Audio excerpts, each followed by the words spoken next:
سورہ توبہ مدنی سورت ہے اور اس میں 129 آیاتیں اور 16 رکوع ہیں۔ یہ سورت پیارے نبی حضرت محمد مصطفیٰ صلی اللہ علیہ وآلہ وسلم کی حیات طیبہ کے آخری دور میں نازل ہوئی ہے۔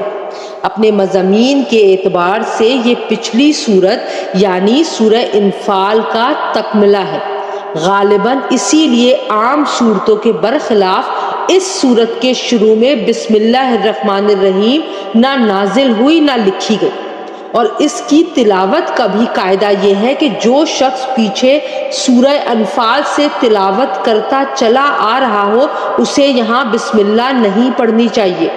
البتہ اگر کوئی شخص اسی سورت سے تلاوت شروع کر رہا ہو تو اس کو بسم اللہ پڑھنی چاہیے، اور بعض لوگوں نے اس سورت کے شروع میں بسم اللہ کے بجائے کچھ اور جملے پڑھنے کے لیے بنا رکھے ہیں، وہ یقیناً بے بنیاد ہیں۔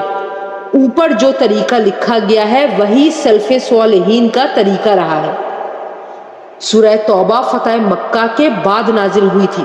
عرب کے بہت سے قبائل اس انتظار میں تھے کہ حضرت محمد مصطفیٰ صلی اللہ علیہ وآلہ وسلم کے ساتھ کفار قریش کی جنگ کا انجام کیا ہوتا ہے۔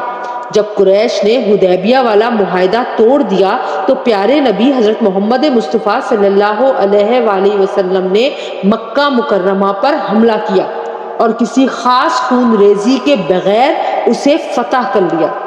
اس موقع پر کفار کی کمر ٹوٹ چکی تھی، البتہ آخری تدبیر کے طور پہ قبیلہ حوازن نے ایک بڑا لشکر مسلمانوں سے مقابلے کے لیے جمع کیا، جس سے حنین کی وادی میں آخری بڑی جنگ ہوئی، اور شروع میں معمولی ہزیمت کے بعد مسلمانوں کو اس میں بھی فتح حاصل ہوئی۔ اس جنگ کے بعد واقعات بھی اس صورت میں بیان ہوئے۔ اب عرب کے جو قبائل قریش کی وجہ سے اسلام قبول کرنے سے ڈرتے تھے یا ان کی جنگوں کے آخری انجام کے منتظر تھے، ان کے دل سے اسلام کے خلاف ہر رکاوٹ دور ہو گئی، اور وہ جوق در جوق مدینہ منورہ آ کر مسلمان ہوئے، اور اس طرح جزیرہ عرب کے بیشتر علاقے پر اسلام کا پرچم لہرانے لگا۔ اس موقع پر اللہ تعالیٰ کی طرف سے جزیرہ عرب کو اسلام اور مسلمانوں کا بنیادی مرکز قرار دے دیا گیا۔ اصل منشا تو یہ تھا کہ پورے جزیرہ عرب میں کوئی بھی غیر مسلم مستقل باشندے کی حیثیت میں باقی نہ رہے، جیسا کہ پیارے نبی محمد مصطفیٰ صلی اللہ علیہ وآلہ وسلم نے اس خواہش کا اظہار فرمایا کہ جزیرہ عرب میں 2 دین باقی نہ رہنے پائے، لیکن اس مقصد کو حاصل کرنے کے لیے تدریج کا طریقہ اختیار فرمایا گیا۔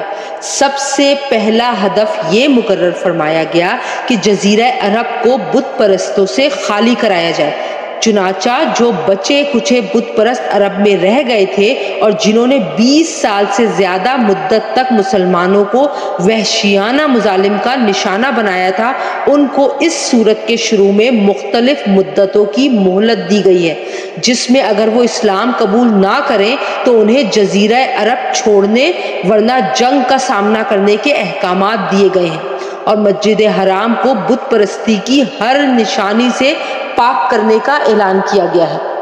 اس ہدف کے پورا ہونے کے بعد جزیرہ عرب کی مکمل صفائی کا دوسرا مرحلہ یہود و نصارہ کو وہاں سے نکالنے کا تھا۔ پیارے آقا حضرت محمد مصطفیٰ صلی اللہ علیہ وآلہ وسلم کی حیات طیبہ میں یہ مرحلہ مکمل نہیں ہو سکا تھا، لیکن آپ صلی اللہ علیہ وآلہ وسلم نے اس کی وصیت فرما دی تھی، جیسا کہ آیت نمبر 29 کے تحت اس کی وضاحت آگے آنے والی ہے۔ اس سے پہلے روم کے بادشاہ نے مسلمانوں کی بڑھتی ہوئی طاقت کو دیکھ کر ان پر حملہ کرنے کے لیے ایک بڑی فوج جمع کی۔ پیارے نبی حضرت محمد مصطفیٰ صلی اللہ علیہ وآلہ وسلم پیش قدمی کر کے اس کے مقابلے کے لیے تبوک تک تشریف لے گئے۔ اس سورت کا بہت بڑا حصہ اس مہم کے مختلف پہلوؤں پر روشنی ڈالتا ہے۔ منافقین کی بری کاروائیاں مسلسل جاری تھیں۔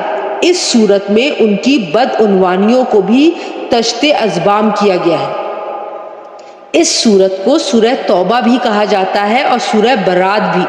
برات اس لیے کہ اس کے شروع میں مشرکین سے برات اور دستبرداری کا اعلان کیا گیا ہے، اور توبہ اس لیے کہ اس میں بعض ان صحابہ کرام کی توبہ قبول ہونے کا ذکر ہے جنہوں نے تبوک کی مہم میں حصہ نہیں لیا تھا اور بعد میں اپنی اس غلطی پر توبہ کی تھی۔